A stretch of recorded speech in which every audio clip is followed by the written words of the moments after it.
This is a secret hack I learned from one of my wealthy clients that have been a mortgage broker for the last 15 years, and their kids are always topping the grades in their class, and they don't do any tutoring. And the secret is they proactively build a good relationship with their child's teacher. That's correct. Let's underline this.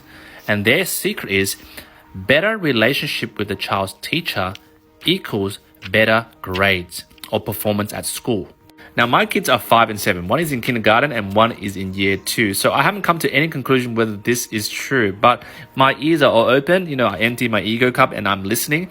And their conclusion is, because their kids have been up to, year 9 to year 12, been through nearly the whole schooling system. Their conclusion is that if there's a zero relationship between yourself and your child's teacher, whatever the grades they're teaching is, well, with a aspect of the ratio of zero relationship with your kid's teacher, that equals that your kids will fall in the lower rung of class performance, which means bad grades. And these are 3 things that I absorbed from this conversation with this wealthy client that I want to share with you today. My wealthy client told me that the reason most parents don't actively build a good relationship with their child's teacher is because of a mindset issue. For example, when they were young or when they were, going through school, most of the, parents who raise children these days, they had a really bad relationship with their teachers. And therefore, they are scared to approach the child's teacher. And I personally relate to that because, I'm like a millennial and I grew up with really nasty teachers. Teachers that whack you, when you do something wrong. So when I see my child's teacher, I have that, bad trauma that kicks in and goes, am I, disrupting that teacher? Should I approach that teacher? And my wealthy client goes, well, that's your problem. You won't approach that teacher. So how are you supposed to develop a relationship with that teacher where you get to know your child's teacher? And I think that's correct. And the second component of the bad mindset that parents like me have is that, we're afraid of disturbing the teacher. We're afraid that we're hounding them with a lot of questions and that will leave them with a bad impression. And that leads to the second point of these 3 tips that they gave me. And that is, we don't know how to ask teachers questions. This wealthy client of mine who obviously has kids that have amazing grades says that 99% of parents, when they ask teachers, they'll go, hey, teacher, how's my kids going in school?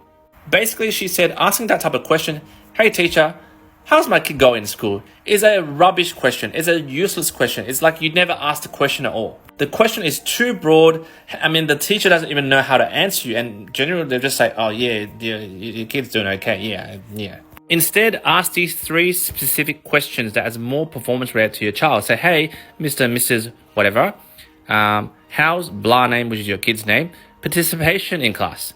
Is he or she putting her hands up often to answer questions? Oh no? And then follow up with a why. Or a question like this. Hey, Mrs. Teacher, how's my kid's interaction with their peers in class? What do you think? And then follow up with why. Or another question would be, hey, Mr. and Mrs. Teacher, how's my blah, blah, blah name's kid's name? Personality like, is he or she more introvert or extrovert in class? Do you have any suggestions about, how your kiddo's name could be more interactive in class with the peers? And tip number 3 is, even though you know the answers to those 3 questions that you asked the teacher, just ask anyway and pretend to be the dumbest parent in the world. Because to proactively build a good relationship with your child's teacher, well, you gotta allow the teacher of your child to feel a sense of accomplishment in teaching your kid by giving you their slice of their 2 cents or their opinion. And when they tell you that, and then you're absorbing that information, even though you already know it because you're a bloody smart parent, just pretend to be the dummy's guide to parenting 101, right? Oh wow, I didn't know that. Oh my God, is that what you're teaching in class? Just give your kids' teacher some love through your acknowledgement of their hard work.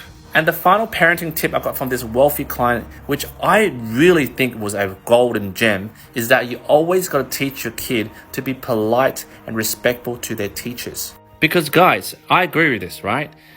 Teachers, your kids' teachers, they're human. If your bloody kids, are ratty towards their teachers, well, how do you expect they'll be treating your kids? And she said it starts from actions, guys. Your kids' action towards their teacher. For example, when your kids are giving the homework to the teacher, like sometimes my kid do it and I tell them not to do it, or sometimes I see other kids do it. It's like, here you go. No, right? She's like, no. I teach my kids when they're giving the homework to the teacher, 2 hands, all right, and then you hand it to the teacher. Look her in the eyes and go, here's my homework, and smile, or say thank you, whatever. But have that sense of politeness. Because remember, parents, how you do one thing is how you do everything. Same applies for your kids, right? If your kids are fucking bratty, just really rude, and the way they treat you is rude, they're gonna treat their teachers rude. And at the end of the day, teachers hate to teach bloody rude kids. And if they have a bad relationship with your child, don't expect their grades to be good, because they don't really care about your kid, right? So guys, at the end of the day, I don't know whether you agree with this hack. I do agree with it to a certain extent. That is, I'm personally going to start proactively build a good relationship with the child's teacher by number 1, changing my mindset, not being afraid of them. Number 2, asking really good questions. And then number 3, giving the teacher a bit of love, right? Don't be the parent that knows it all, right? Empty your cup, empty your ego. Allow the teacher to feel a sense of accomplishment in teaching your child. Jump in the comments, let me know what you think.